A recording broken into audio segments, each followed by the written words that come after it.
नमस्कार दोस्तों, मैं हूं निमिष और इस बार फिर से हम आ चुके हैं डॉक्टर मोहित गर्ग के पास। क्योंकि पिछली बार डॉक्टर साहब से हमने जाना था डायबिटीज़, मधुमेह, शुगर के टाइप 1 के बारे में। और अब चूंकि आप लोगों के हमें कमेंट्स भी मिले और आप लोगों ने कॉल भी की कि सर हमें तो टाइप 2 बताया है, तो उसके बारे में जानते हैं। तो डॉक्टर साहब हमारे साथ में। सर आपका बहुत बहुत स्वागत है। स्वागत है। और हमारे जो दर्शक हैं वो ये जानना चाहते हैं कि टाइप 1 तो आपने बता दिया, अब टाइप 2 क्या है, क्या होता है, किस उम्र में होता है, इसके लक्षण क्या है, कैसे पहचाने? टाइप 2 डायबिटीज़ जनरली 40 साल से ज़्यादा के उम्र के मरीज़ों में होता है। टाइप 2 डायबिटीज़ वाले मरीज़ जो होते हैं वो ज़्यादातर थोड़े से मोटे होते हैं। उनकी जीवन शैली जो होती है वो थोड़ी सी सुस्त जीवन शैली या आराम वाली ज़िंदगी जीते हैं। उसके कारण उनको धीरे धीरे उनकी शरीर में शुगर की मात्रा धीरे धीरे बढ़ती जाती है। इसके कारण जनरली टाइप 2 डायबिटीज़ मरीज़ बनते हैं। उनके अंदर जो उनके लक्षण होते हैं उसके अंदर उनको बार बार इन्फेक्शन होना, या फिर पैर में गैंग्रीन होना, या फिर अभी आंखें ख़राब होना, ऐसे करके लक्षण लेके आते हैं ज़्यादातर मरीज़। जो टाइप 1 वाले मरीज़ थे उनके लक्षण थे कि बार बार पेशाब आती थी, बार बार उनको भूख लगती थी। ऐसा जनरली टाइप 2 में नहीं देखा जाता है, क्योंकि उनकी शुगर, टाइप 2 वाले मरीज़ों की शुगर उतनी ज़्यादा नहीं बढ़ती है कि उनको बार बार पेशाब आए या उनको बार बार भूख लगे। टाइप 2 वाले मरीज़ ज़्यादातर नॉर्मल जो अपना रूटीन खाना खाते हैं वो ही खाते हैं, बट उनका जो जीवन शैली है उसकी के आलसीपने या फिर अपन कह लें कि थोड़ा सा निष्क्रियता के कारण उनको शुगर धीरे धीरे शरीर में बढ़ती जाती है, जमती जाती है, बढ़ती जाती है। फिर एक टाइम ऐसा आता है जब उनकी शुगर लेवल ब्लड में इतनी ज़्यादा बढ़ जाती है कि वो फिर उनको डायबिटीज़ कहलाते हैं। अच्छा, तो ये जैसा कि आपने कहा 40 के बाद, हाँ, और सुस्त जीवन शैली, निष्क्रिय रहना, और तो ये सब जो होता है, तो ये क्या टाइप 1 ही टाइप 2 में कन्वर्ट होता है या दोनों अलग होते हैं? ये दोनों अलग अलग बीमारी हैं, दोनों के लक्षण पूरे अलग हैं, दोनों के कारण पूरे अलग हैं। टाइप 1 जो होता है उसमें शरीर में इंसुलिन बनता ही नहीं है, जिसके कारण टाइप 1 डायबिटीज़ होता है। जबकि टाइप 2 डायबिटीज़ होता है उसमें इंसुलिन तो अच्छी मात्रा में बन रहा होता है जी, बट शरीर में इतनी ज़्यादा शुगर की मात्रा है कि वो इंसुलिन जितना बन रहा है वो अपर्याप्त है, जिसके कारण ब्लड में शुगर घूम रही है। तो दोनों के बहुत अलग अलग कारण हैं और दोनों का इलाज भी उसी तरह से अलग अलग होता है। अलग अलग होता है। टाइप 1 के मरीज़ में हम जनरली इंसुलिन देना ही पड़ता है, उसके अलावा कोई और इलाज है नहीं जी, बट टाइप 2 वाले मरीज़ों के अंदर हम शुरुआत में इंसुलिन नहीं देते हैं। हम कोशिश करते हैं कि मरीज़ अपना वज़न घटाए, अपनी जीवन शैली को थोड़ा सा रोज़ व्यायाम करे, एक्सरसाइज करेगा, योगा करेगा, उससे थोड़ी सी जीवन शैली उसकी सुस्त से कार्य की तरफ बढ़ती रहेगी, तो उसका जो शुगर की मात्रा है वो धीरे धीरे अपने आप ब्लड में कम होगी। जी, वज़न कम करने का बोलते हैं हम जनरली कहते हैं कि 10% ऑफ बॉडी वेट, जो भी आपका 10% जितना भी बॉडी वेट है, मान लीजिए 70 किलो है तो उसका 10% 7 किलो हुआ जी, उतना उनको कम करने की हम सलाह देते हैं। अगर इतना वो कर पाते हैं तो पूरी उम्मीद रहती है कि उनकी शुगर की मात्रा काफ़ी कंट्रोल हो जाएगी, उनको गोलियों पे नहीं जाना पड़ेगा। बट उसके बाद भी अगर उनकी शुगर की मात्रा बढ़ी हुई रहती है तब हम उनको गोलियों का एडवाइस करते हैं। जी, जी। तो दर्शकों, मैं थोड़ा सा ज़्यादा घबरा गया हूँ क्योंकि सर ने जितने इसके लक्षण बताए, 40 के ऊपर मैं हूँ, वजन थोड़ा ज़्यादा है ही, और निष्क्रिय मतलब थोड़ा सा आराम वाली जीवन शैली। सर आपने तो बिल्कुल डरा दिया है। अब जब ये लक्षण हमारे दर्शकों को लग जाए कि ये सब हो रहा है, तो मतलब टाइप 2 के करीब वो पहुंच चुके हैं। अब अगर वो टाइप 2 के करीब पहुंच चुके हैं तो उन्हें डॉक्टर के पास कब पहुंचना होता है? मतलब कब ऐसी स्थिति आ जाती है कि डॉक्टर को दिखाना बहुत ज़रूरी है?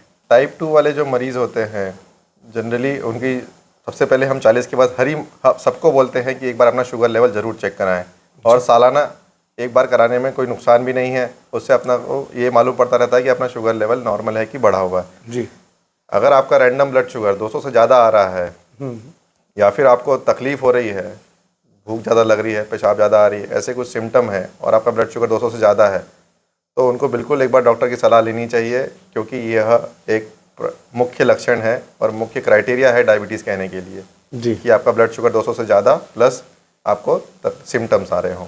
मतलब 200 से ऊपर अगर हमारा लेवल आ रहा है तो डॉक्टर के पास पहुंचना चाहिए। दूसरा एक क्राइटेरिया होता है कि आपका खाली पेट वाला शुगर 100 के ऊपर आ रहा हो और खाने के 2 घंटे बाद 140 से ऊपर आ रहा हो, तो डॉक्टर की सलाह की बहुत ज़रूरत पड़ती है तब। जी। तो सर रिपोर्ट भी हो गई, डॉक्टर के पास भी आ गए, पता चल गया है कि टाइप 2 है। तो अब फिर इसके इलाज की ओर अगर आगे बढ़े तो इलाज क्या होना चाहिए? अब इसमें मैं इलाज की ओर इसलिए भी ज़्यादा जाना चाह रहा हूँ क्योंकि सो मैनी रिजल्ट हैं, हम देखते हैं जब सोशल मीडिया पर कि कोई कहता है ये करिए, कोई कहता है वो करिए, घर में ये करिए, लेकिन एक डॉक्टर की सलाह ऐसे समय में हमारे दर्शकों के लिए बहुत ज़रूरी है कि क्या इलाज उन्हें लेना चाहिए। हम उनको कहते हैं कि आप खाने पे कंट्रोल करिए, आपका डाइट चार्ट एक बना के देते हैं ज़्यादातर मरीज़ों को। उस डाइट चार्ट को फॉलो करने के बाद फिर हम उनको बोलते हैं कि आपको कुछ समय के लिए गोलियां लेना पड़ेगा। जी। ज़्यादातर मरीज़ को हम ऐसी गोलियों से शुरुआत करते हैं जिससे उनका शुगर लेवल कंट्रोल रहे। उसमें बहुत तरह की दवाइयाँ आजकल मार्केट में आ गई है, तो कौन सी दवाई बेस्ट है वो डॉक्टर डिसाइड करते हैं मरीज़ की तकलीफ़ और मरीज़ के लक्षण देख के। जी। उसके हिसाब से मरीज़ को गोली दी जाती है। गोली देने के बाद मरीज़ की शुगर फिर उनको हफ्ते भर बाद बुला के हम फिर से चेक करते हैं कितनी शुगर कंट्रोल हुई है कि नहीं हुई है। कुछ मरीज़ जिनकी शुगर गोलियों पर भी कंट्रोल, पहले हम शुरुआत करते हैं 1 गोली से, फिर 2 गोली से, 3 गोली से।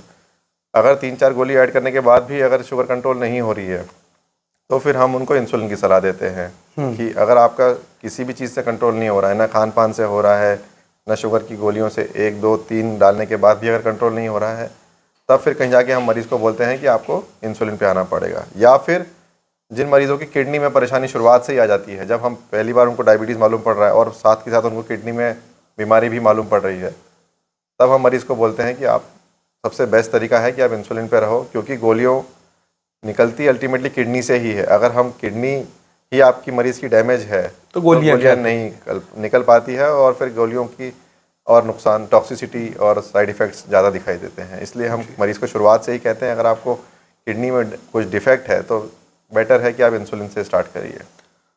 तो गोलियां तो वैसे भी खतरनाक होती है, लेकिन इलाज के लिए तो ज़रूरी है।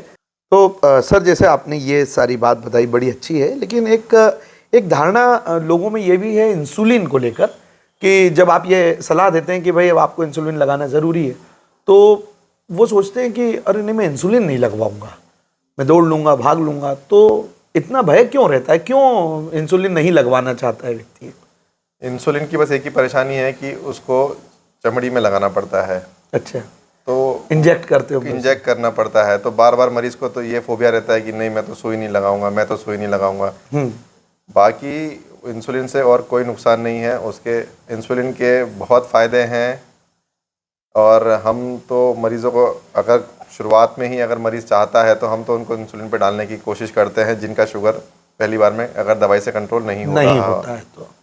तो इंसुलिन से कोई ऐसा फोबिया जो है आजकल लोगों में वो नहीं रहना चाहिए, क्योंकि बहुत अच्छा इलाज है, बहुत कारगर इलाज है और आपकी शरीर में अल्टीमेटली इंसुलिन की मात्रा कम है, इसीलिए हम आपको इंसुलिन दे रहे हैं जी।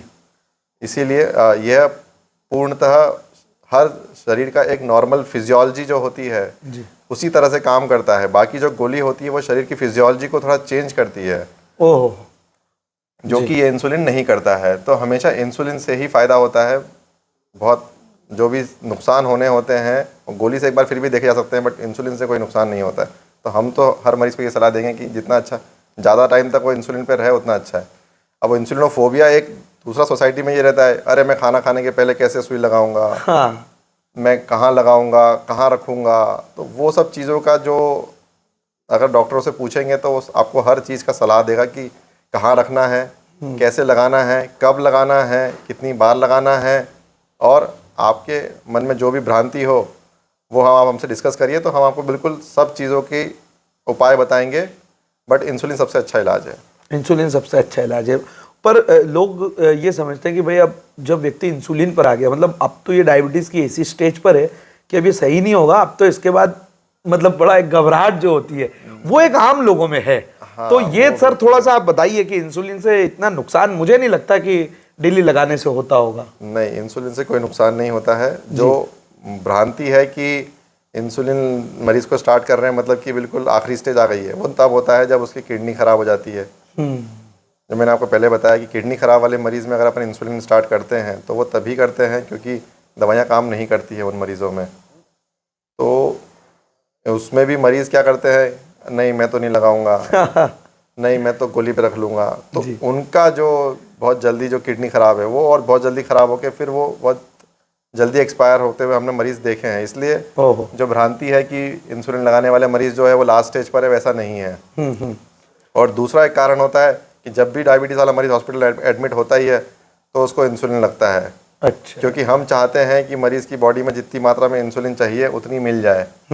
तो हम जब भी भर्ती होता है तो इंसुलिन लगवाते हैं। तो मरीज़ को ये लग जाता है कि नहीं, जब भर्ती होंगे तभी इंसुलिन लगेगा, या फिर जब हमारे को कोई बीमारी होगी तभी हम इंसुलिन लगाएंगे, अदरवाइज हम नहीं लगाएंगे। ये दो भ्रांति जो प्रचलन में है। इसमें सर एक और भ्रांति है लोगों की कि अगर इंसुलिन हम बाहर से ले रहे हैं तो बॉडी जो है वो इंसुलिन बनाना बंद कर देती है।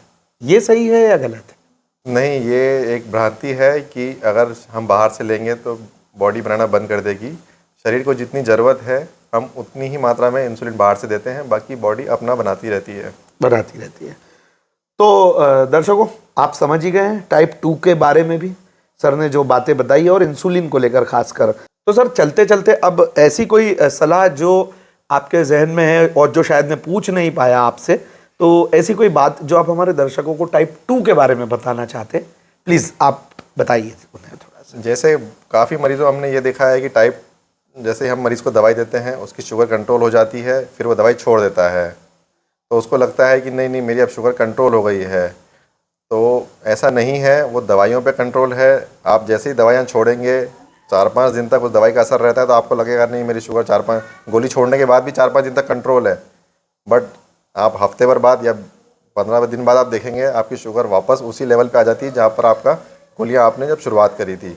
तो मेरी सलाह यह रहती है कि आप ज़िंदगी भर गोलियाँ लें, कभी भी गोलियों को डॉक्टरी सलाह के बिना ना छोड़ें, और अगर आप इंसुलिन लेने के इच्छुक हैं तो इंसुलिन पे रहें तो बहुत अच्छा रहेगा जी।